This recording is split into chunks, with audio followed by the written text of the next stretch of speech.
And joining me right now here on the Mark Moses Show to kick off the week and talk all things Florida Gator football. We got much to discuss. It's my good friend, Andrew Spivey, Gator Country. Andrew, how you doing today? Doing good, Mark, except for, my Falcons still suck. Yeah, we'll get to that in a minute. We got bigger things to talk about, like how the Gators lost to the University of South Florida. Andrew, let's start here. What happened Saturday night in the loss to the Bulls? Same old, different year. I would say, all the talk last week about how great it was that they had no penalties. Well, that was gone. 11 penalties for over 100 yards. And, again, Mark, and you and I talk about this, I feel like the last 4 years under Billy. And it's not the penalties so much of it is the reason for them, the too many men on the field, the spitting in somebody's face, the not being lined up properly. It is the penalties that you can control. Every team's going to have a holding call. Every team's going to get called for pass interference or a face mask or whatever. But it's the stuff that you can control, the lining up, the having enough men on the field, the not spitting in people's face, the not pushing the guy out of bounds. The penalties that you could control are the ones that absolutely kill this team. And, once again, they came into a game. They looked disinterested in playing. They looked like they were not prepared to play. And, they looked like they took USF for granted. And USF said, oh, you want to take us for granted? We'll take the W and go home. I credit to USF for winning. I think that Florida should have won that game. You go back and you look in the first half, over 200 yards of offense, 3 drives over 70 yards, and they end in field goals because of penalties and bad penalties. And, I know I said pass interference is an okay penalty. You're going to have them, but the Hayden Hansen pass interference penalty was atrocious. You can't block 15 yards down the field. What are you doing? It's just the same old is what is going on. I like Billy, but Billy, for whatever reason, cannot click to get everything going. And, it's sad to say that you knew they were going to have one of these games. You knew it. Everybody knew it, but it happened week 2. He is 20-20 after 40 games as the coach. They are 1-1 with maybe the hardest schedule in all of football, no matter what level you're at. That's what it feels like. Is the writing on the wall? For right now, your gut, is the writing on the wall, Napier probably won't be back as the coach? It's going to be tough because, and Mark, this is where, and I hope your listeners know this, and you and I have done this for 4 coaches now. We're pretty brutally honest. I call it like it is. And Billy's on the hot seat and things are getting hot. But what's weird about it is this team's talented enough to win the next 2 games, without a doubt. Yeah. They're talented enough to win the next 2 games. And it wouldn't shock me, honestly, if they won the next 2 games. And that's what makes Saturday's loss so bad is this is one of the most talented teams Florida's had in a long time. I think you can make the argument this is probably the most talent they've had since the Tebow years. When you talk about the receivers they have, the running back core, the offensive line that, returns 3 starters that are really, really good, an All-American and Jake Slaughter. When you talk about this team, they have talent. I mean, the number 1 quarterback in the country in 2024, the number 1 defensive lineman in the country in LJ McCray, the number 1 receiver in Dallas Wilson. The talent is there, and it's weird because, again, you go into next week, and I think a lot of people could predict Florida to win that game if it wasn't for Billy. It's like, what is Billy doing not to get these guys prepared? The play calling is still atrocious. The writing is on the wall. These next 2 games are make or break. I agree. I give credit to Coach Golish there with South Florida. He had like you said, he had his players ready to go, and they sniffed out everything Napier tried to do on offense. Everything. And it was like, man, that fourth quarter, you talked about the penalties. Napier didn't understand to use his timeouts late in the game. Why did they just run the ball with Baugh to try to ice it at the end there? I mean, dude, so many mistakes late in that game. I feel like the fan base, I think they've completely checked out on the head coach. Is that fair from what you've seen, what you've heard, text messages? What's the fan base thinking right now? Oh, fan base is checked out, and the higher-ups are beginning to question this as well. I mean, Billy says that DJ made a check at the line on the first down play instead of running the clock out when he threw it, and, that was questionable. But why do you even give your quarterback that opportunity there? And furthermore, I think we have to look in the mirror a little bit and say, what's wrong with DJ? Because that's not the DJ Lagway we've known. Now, we all know DJ didn't practice until middle of August. And that was the first time he had practiced since December of the Tulane game. He's very rusty. He's, not looking good. He's not in that groove. He doesn't have the confidence and everything else that goes along with it. But at some point in that game, USF said, hey, we're putting 10 in the box. Beat us if you can. And oddly enough, DJ Lagway couldn't beat him. Missed throws, missed opportunities, drop passes. I don't know that was a bad call per se on the first down, because you had the matchup you like. VB3 one-on-one, you just missed the throw. The third down, you just missed the throw. And several times throughout the game, I felt like DJ last year made that play. DJ this year doesn't. His pocket presence isn't there. His confidence isn't there. He looks like a guy that's very, very rusty. And, Napier doesn't want to admit that, but that is the truth. All right, so he didn't play in the spring. He didn't really play in the fall. How many games has he started? 5? I mean, that's why, dude, I have to be completely honest with you. When I see fanboys, and I'm going to say this, all offseason, Lagway's doing this endorsement. He's with the NIL. He's with this. Can we give him 10 games? You could tell the frustration's coming out, Andrew. I don't even want to listen to a press conference. I'm just kind of like, I want to see the Gators play Saturday. I'm up to here. I've had it. I still cannot believe they lost that game Saturday. That's how I feel, Andrew. How about you?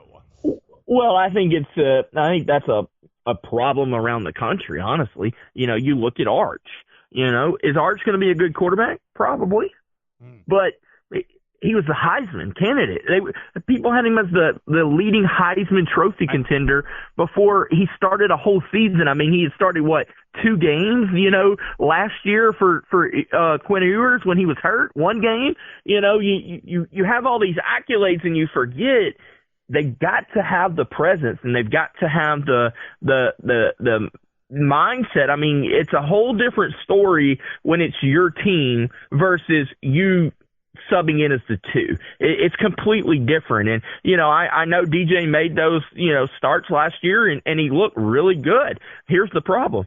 Every coach in America had the opportunity to watch that film and prepare for it. And they knew. And, credit to USF. They knew DJ wants to throw the deep ball.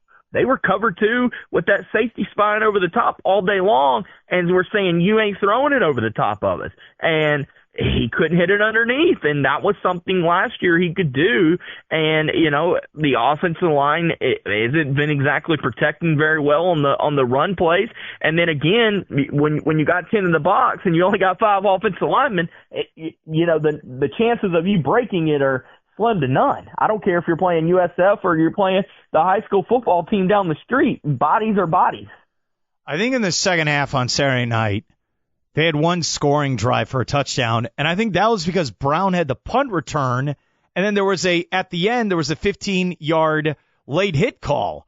I think that was it, Andrew, right? For driving. They got it at the 20 or the 21-yard line. So they had a 20 or a 21-yard scoring drive. That's it. I can't stress this enough. South Florida, I think they're going to give Miami a game. They'll probably lose, but they're going to start 2-1, 2 top 25 wins, and then they could beat up the American Conference. I think South Florida can make the playoff right now if we're really looking at the schedules. Yeah, I mean, again, I hate to say and discredit South Florida because they won the game and they played well.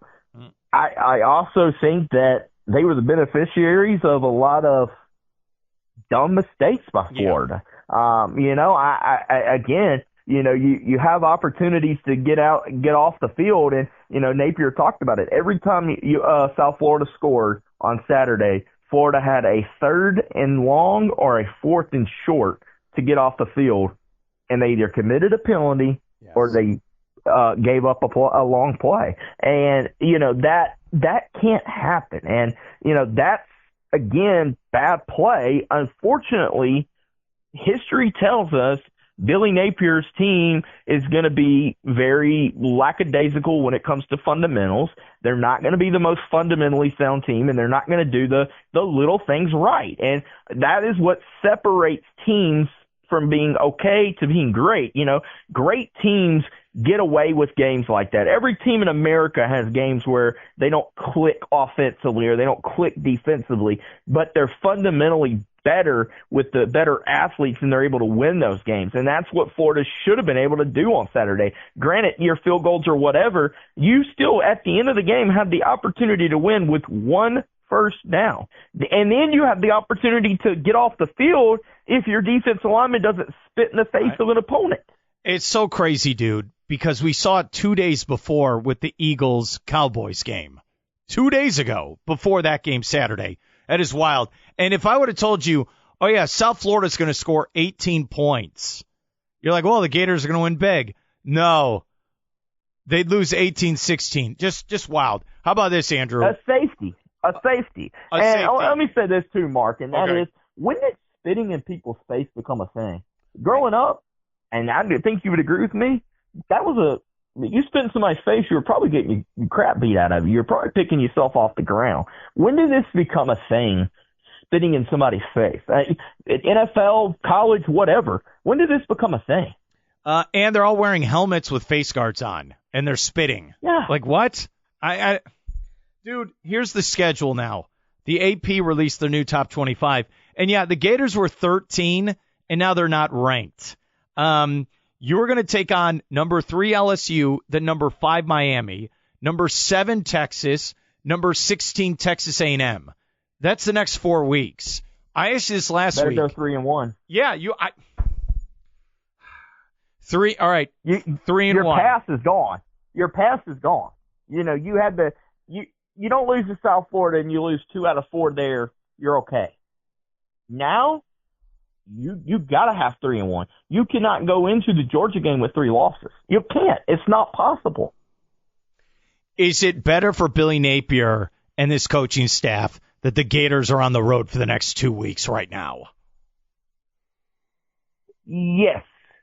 And maybe that is, a wake-up call. And, maybe, knock on wood, this is a wake-up call to this team. And maybe this is a wake-up call to DJ. DJ's a competitor, but I'm going to be honest, I haven't seen that competitive nature come out so far this year. So maybe it's a wake-up call to him.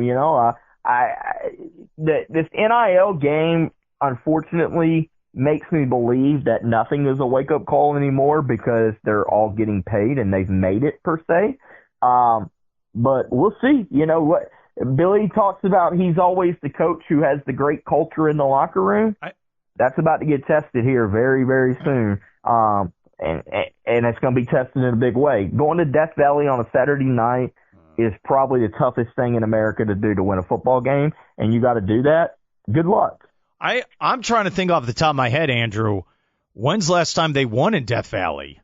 The last time they won in Death Valley would have been McElwain on the 4th down stop to go to the SEC championship on the makeup game for the Hurricane. That was 9 years ago. 2016. Yeah. Man, I know. And the Gators upset LSU last year to screw up their season. It's going to be fascinating to see. And the thing for me, Mark, and maybe you have a different opinion of this than I do, but my opinion of this is, I don't know that there's a great football team this year, and that's what makes it worse for Billy, is you have the opportunity this year to just win the games you were supposed to win and then split some of these other games, yeah, and you probably have your chance to get to a playoff. Okay, it goes to a bigger issue for me. They've not, as a program, they've not competed for a national title since 2008. They haven't won the conference since 2008. That was 17 years ago. They can go to R-rated movie now. They went to a 14 playoff. The Gators still can't get to a playoff. They expanded it to 12 teams, and it looks like the Gators still cannot compete to go to the playoff. They're competing just to get into a bowl game nowadays. That's the part I don't understand. And I know Strickland got the extension last week. I don't. Mistake. Well, they won the title for basketball. Is that why he got the extension in your eyes? But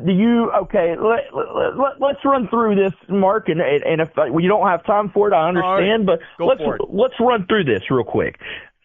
Strickland hires Mullen. Terrible hire.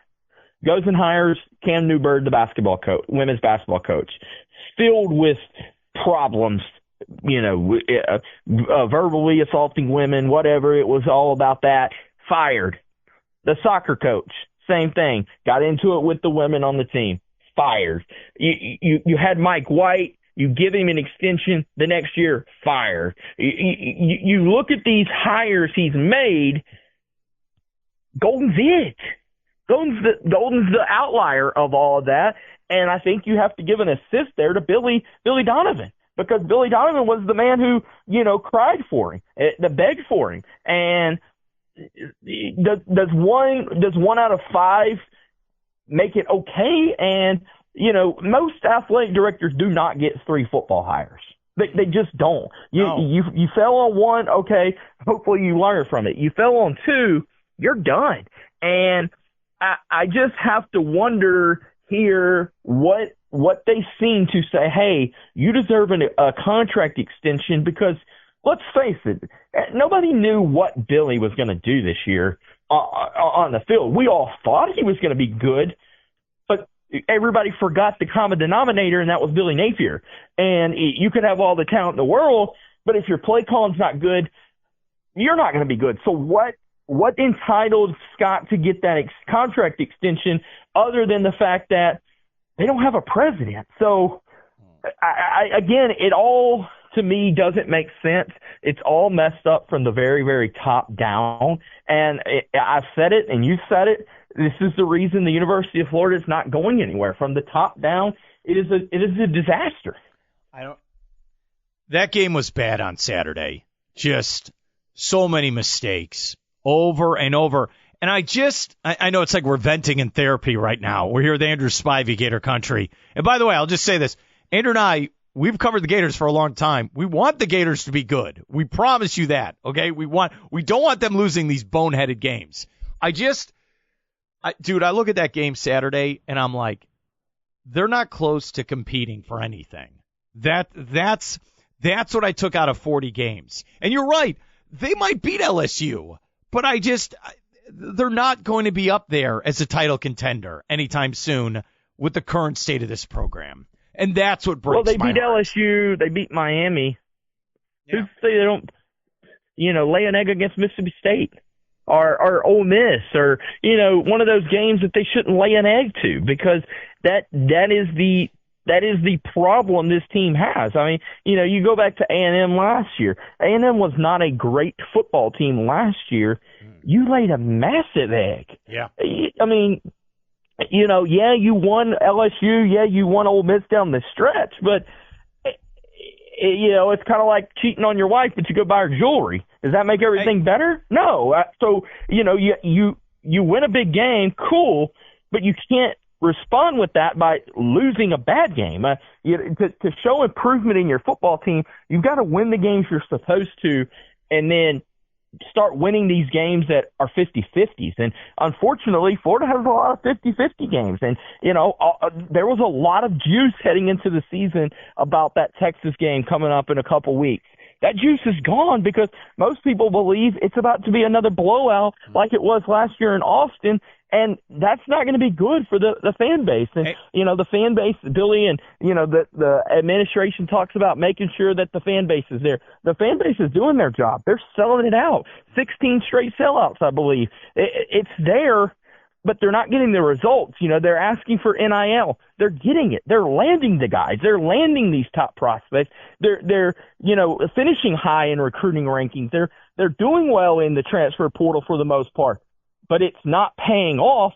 So how long can you ask people to continue opening their checkbooks to you and giving you the resources, and you're the common denominator that continues to fail? Remember, they also had the Netflix thing, the SEC. I didn't watch it yet. I was like, I don't need to. Where it recapped last season, and then the narrative is that they fixed this and they know what they're doing. That was an episode on Netflix about Florida Gator football. And then the naysayers, how dare you doubt us? That's what it was. All right. They have that you against the world mentality. And unfortunately, this is a fan base that was hanging on to everything this offseason. This was a fan base for the first time. And I think you and I talked about this after SEC Media Days, if I'm not wrong, Mark, and this was probably the most excited the fan base was in a long time. And they had every reason to believe it. The bad thing is, guys like myself and you, we can talk about how good this team is and what they should do, but nobody knows what the coaching staff is going to do on Saturdays, and it's hard to predict what this team is going to do. He is Andrew Spivey, Gator Country. Check out GatorCountry.com and follow him on Twitter as well for the latest on everything as we get ready for LSU. And yeah, we're a little fired up. Andrew, thanks for your help, and have a great week, all right? Absolutely, Mark. Take care, buddy.